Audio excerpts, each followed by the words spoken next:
rough road ahead. Even the people who originally think they have a mild case of it, some of them battle symptoms for months. Rebecca Meyer was a healthy 31-year-old until she got COVID in March of last year. She joins us now to describe what has happened in her life ever since. Becca, thanks so much for being here. Great to see you. You have been battling this for basically the better part of 11 months. And so originally, you thought I assume you were just going to have one of the bad bouts of it. And then what happened? Yeah, that's absolutely right, and thank you for having me. I got sick in March. I thought I would have just a run of the flu, and then I just never got better. So, And I went all summer in and out of the hospital, all fall and winter, and just haven't been better. so you've been in and out of the hospital, and as I understand it, doctors have tried a lot of different meds on you, such as antibiotics, steroids, the dexamethasone, which is the strong steroid, inhalers, anti-nausea meds. Did anything work? I've tried many things. My bedroom has looked like a pharmacy at many times. I've had some mild successes with some meds, and in general, not anything has really worked long term. We're still very much in the symptom management phase of my sickness, 10, 11 months in. And just to reiterate, you were a healthy 31-year-old woman with no underlying conditions. And so now tell us what your daily life is like. I was healthy prior to March. Now I don't get out of bed most days. I don't remember a day prior to March where I wasn't nauseous or throwing up at some point throughout the day. My kids don't have access to their mom like they used to because I'm just not up to it.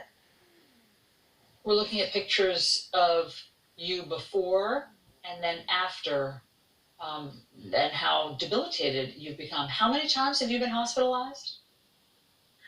I think I'm up to 7 times now. I've lost track at this point, but usually I stay 2 to 3 weeks.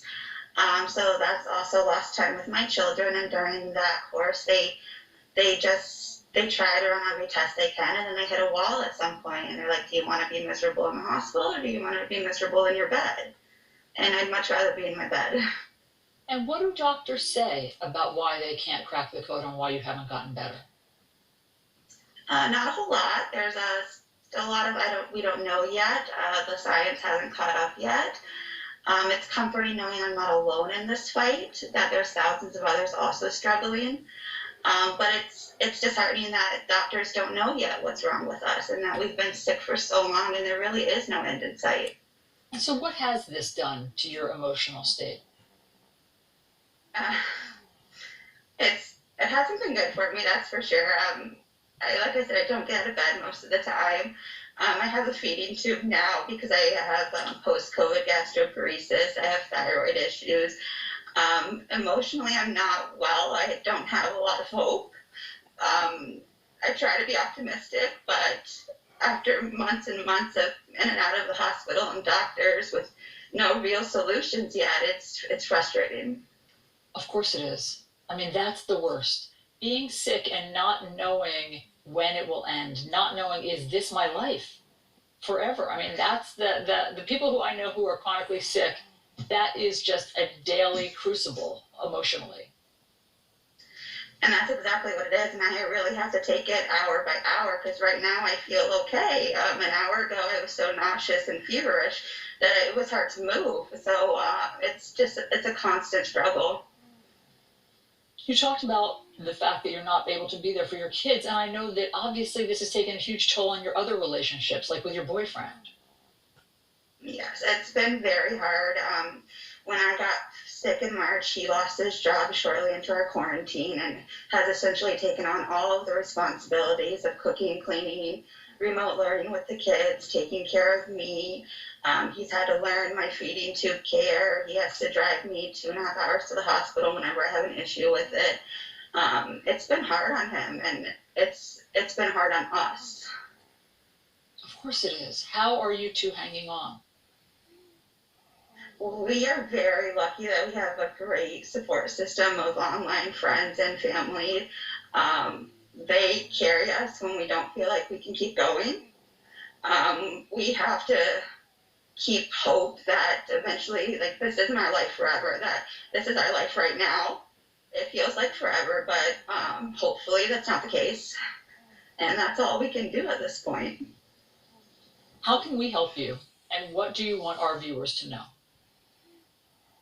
It's important to know that this can happen to anyone. I'm 31, I was healthy, I was an active mom of 4, and now I don't get out of bed, I don't eat, I don't spend time with my children like I need to. This can happen to you, this can happen to your loved ones, and don't wait for it to hit close to home to take it seriously. Becca, it's really generous of you to want to, even in your crisis, to be able to share the message of what you're going through with everyone and how seriously to still take it, even though there's so much, obviously, coronavirus fatigue and people want to be done with it. We're not.